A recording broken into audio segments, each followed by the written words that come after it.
Welcome to the Kale Houser Leadership Secrets podcast. Today, let's talk about playing games.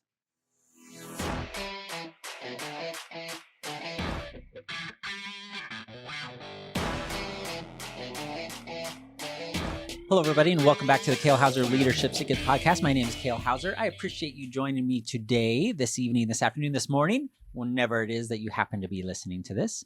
I wanted to talk a little bit about playing games today. And when I say playing games, I really mean in the context of you as the business leader, you as the person in charge with the authority, playing games really with people's careers. Now, I saw a lot of this happen in the military just by virtue of laziness, by virtue of people not understanding or not really knowing what was happening or being able to see into the future enough that ultimately they were kind of playing games with other people's careers. Now, I had this happen to me firsthand where I felt very strongly that my career as a not young officer, I was kind of middle level, I was captain at the time. Actually kind of mid-level captain, where I had a boss that I felt was playing a game with my career. Now, if you've ever been in the position where you are hiring people and you just don't understand, you don't have a plan or a purpose for that hiring process, especially your interview questions, please go to kalehouserleadership.com and download my free PDF of the top 10 interview questions you must start using in order to find and hire the right people for your organization. This list of 10 questions will absolutely change the results you're getting and the quality and type of person that you ultimately hire into your team to help you grow. Make sure you're entrusting that process into something that is proven and not just being kind of haphazard about it and just going by feel. Download that top 10 interview question PDF today at kalehouserleadership.com. Now, like I said, I was a captain at the time, and I was coming up for my majors board.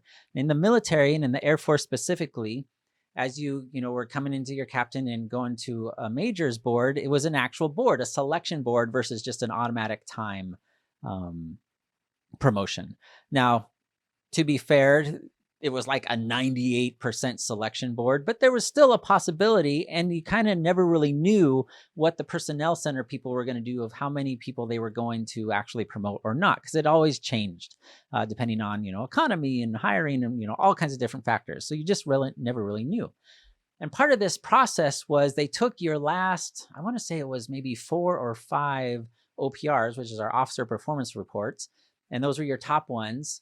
And then, you had your little letter that was kind of like your summary page that your commander wrote about you of, and you pulled off your, top whatever 5 accomplishments that you had done in your previous years of serving. And that was your package that went to the actual promotion board where a senior officer would, no kidding, be thumbing through these and scanning them for highlights and then putting the yay, maybe, and no piles. Okay, so that was kind of in a nutshell of how that process worked. Well, I had a leader at the time who had all kinds of other distractions going on. He was a little bit overwhelmed, I would say, in his job that he had. And unfortunately, I was one of his responsibilities. He was my commanding officer, and he had authority and dominion over me in that manner, especially when it came to my promotion board. Now, he had written my latest performance report, which would be the top one. It would be the very first one that promotion board officer, that senior officer would see, and arguably is the most influential in the promotion process of the data that they consume in order to make their decision. And it honestly wasn't very good. He kind of just wrote it on his own. He legitimately copied a couple bullets from a different officer. And not once asked for my feedback. And when I finally got it back to where I actually saw what was on it, I was mortified, to be fair and honest. I was almost in panic mode of like, holy smokes, this is my official performance record. It's going to be the top one on my majors board to figure out if I'm going to get promoted next year or not. My career is in his hands, and he kind of went rogue. And when I confronted him about it, we had this feedback session about my performance report specifically. And I said, sir, I legitimately, I said this, and I said, I'm concerned about this. This performance report does not read well. And you know what his response and reaction to me was? He says, don't worry about it, Kale. You deployed for a year. That's all you need. To which it was one of those moments, and I've talked about this before in my podcast, it was one of those moments of, what do I say here? How do I respond to this guy who's my boss? I can't be like, what the F, man?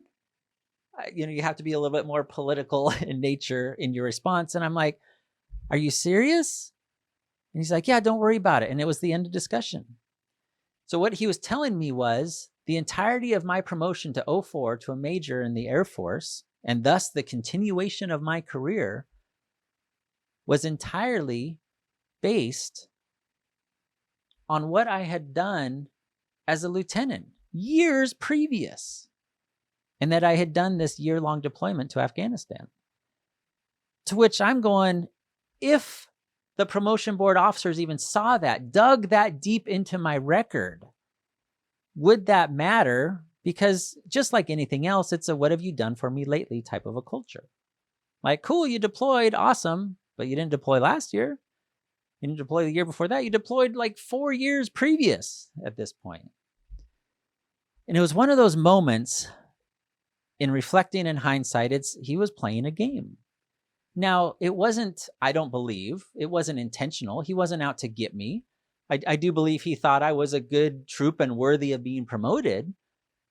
But he was playing a game with my career in his, to be fair, his laziness, in his so overwhelmed with other things going on, it was easier just to kind of pencil whip and copy and paste a couple things to get me off his plate sooner rather than later, with the faith that my year deployment would carry me through the day. Now, I will say, ultimately, I did get promoted to major, so that's being said, okay, so maybe no harm, no foul.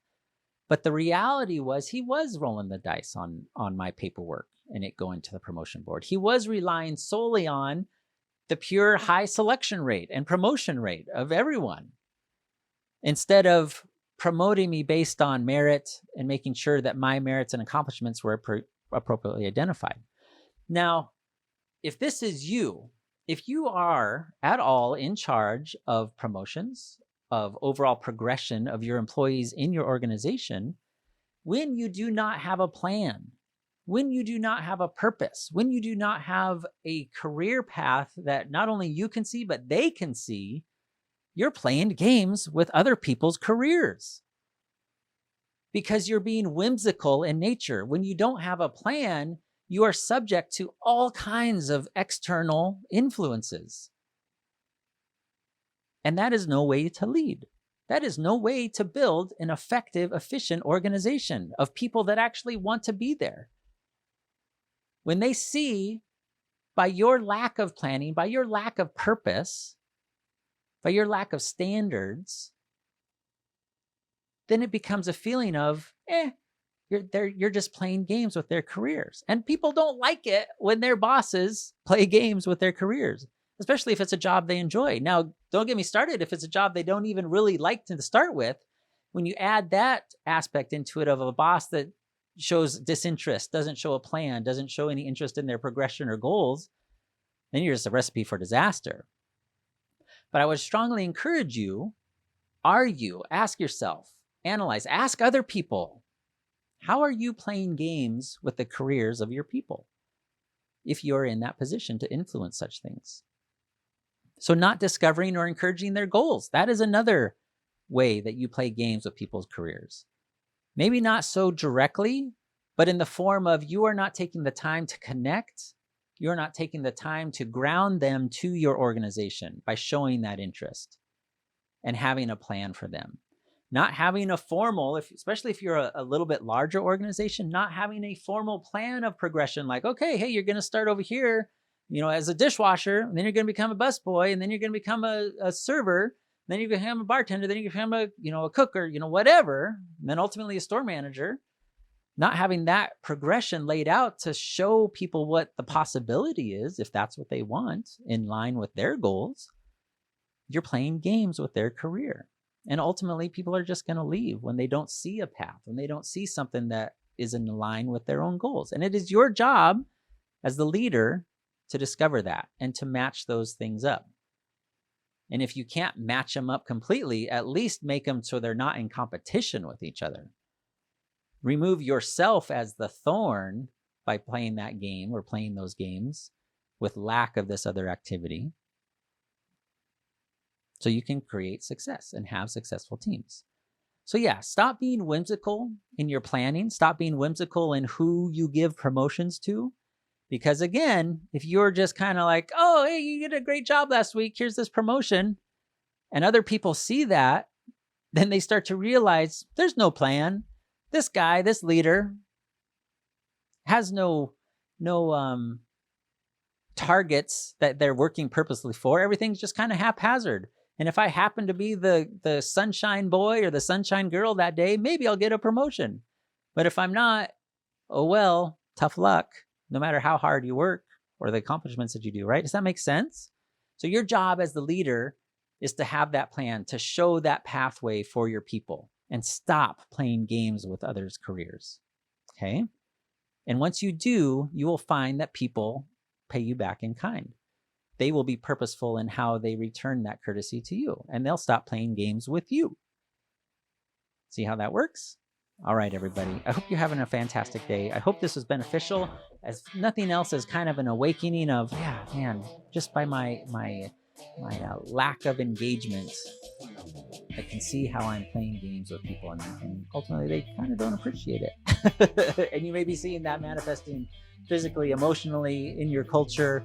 People quitting, those are all kind of telltale signs that, yeah, they don't respect you, they don't trust you, and they do see that you are playing games and you're not serious about growing your business or growing them or developing them as employees or just human beings in general.